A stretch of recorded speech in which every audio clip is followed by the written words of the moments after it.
kita kalau mereka punya dalil yang jelas. Allah berfirman, Rasulullah SAW bersabda, jelas dalilnya, gitu kan? Maka kita bisa terima dari dia.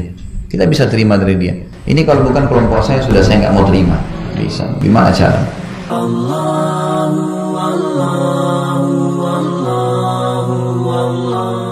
Kenapa orang takut ikut kajian salafi? Allahu a'lam. Kenapa nih takut? Siapa yang takut nih?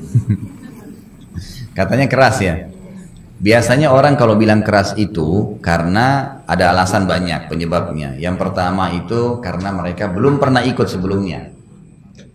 Dan mereka cuma sampai kepadanya sepotong-sepotong fatwa. Misal dia belum pernah pakai jilbab. Begitu disampaikan, nggak boleh loh ada ustadz ini. Terkenal ustadz dengan julukan salafi misalnya. Dan saya sudah bilang tidak ada kelompok salafi ya. Saya sudah bilang berapa kali. Orang-orang teman-teman kita yang berdakwah mengikuti sunnah Nabi sering mengatakan kaum salaf, ya. Kaum salaf maksudnya orang-orang terdahulu nih. Jadi sahabat, tabi'in itu maksudnya, gitu kan? Tapi divonis lah ini kelompok salafi.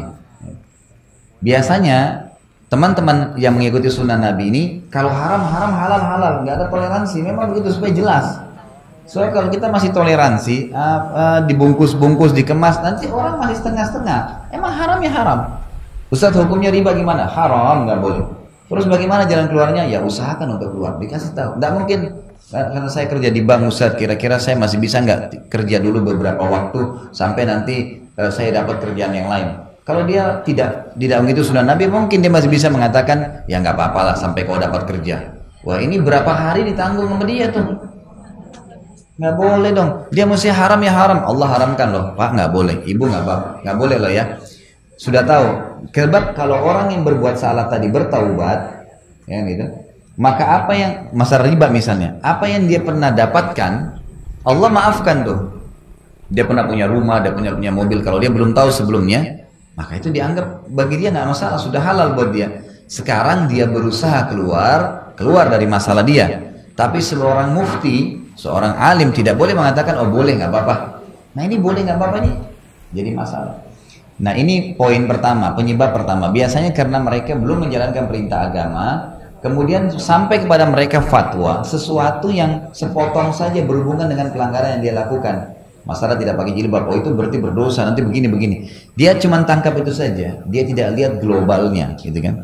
Jadi ini saran saya tentunya harusnya mereka hadir, mereka dengar. 1 kali pengajian, 2 kali pengajian, lihat materi yang berbeda, maka mereka akan dapat jawabannya insya Allah, gitu kan.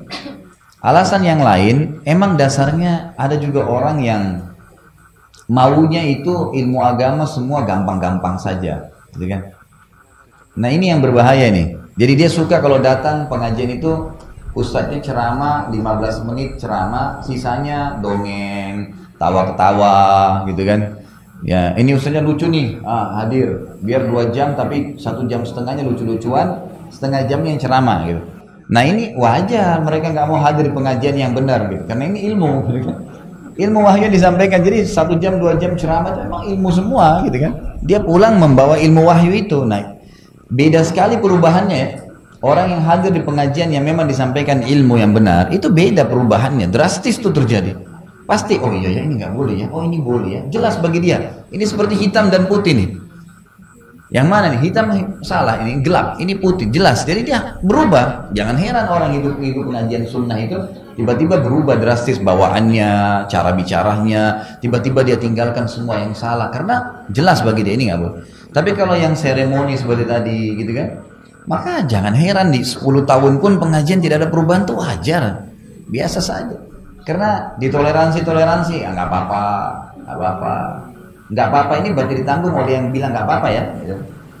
Jadi mungkin seperti itulah yang saya tangkap, Allahu a'lam. Dan saya berharap Bapak Ibu sekalian jangan pernah ada orang-orang yang sering mengkotak-kotakkan Islam ini dengan cara, oh ini kamu organisasi ini, oh kamu orang organisasi ini, oh kamu kelompok ini. Itu jangan divonis begitu. Saya sarankan begitu ya. Jadi siapapun yang sedang berbicara depan kita, kalau mereka punya dalil yang jelas, Allah berfirman, Rasulullah SAW bersabda, jelas dalilnya, gitu kan? Maka kita bisa terima dari dia. Kita bisa terima dari dia. Ini kalau bukan kelompok saya, sudah saya nggak mau terima. Bisa. Gimana cara? Saya pun punya banyak salah, teman-teman saya yang lain dai juga punya salah, manusia biasa. Dan kami pasti kalau beriman kepada Allah bisa menerima masukan. Saya terbuka sekali, saya sampai sampaikan di YouTube kalau saya pernah menyebutkan sesuatu yang salah, tolong disampaikan. Umar bin Khattab berkata, saya akan terus berterima kasih pada seseorang yang mengingatkan satu kesalahan saya. Ali bin Abi Thalib mengatakan, saya akan terus berkhidmah, membantu seseorang ya yang mengingatkan saya satu kesalahan saya. Kita wajar salah, jadi jangan sampai juga Bapak Ibu memvonis misalnya kalau Ustadz itu tidak mungkin salah. Bisa salah, bisa salah, bisa dari riwayat yang salah disampaikan gitu kan, itu bisa terjadi. Kenapa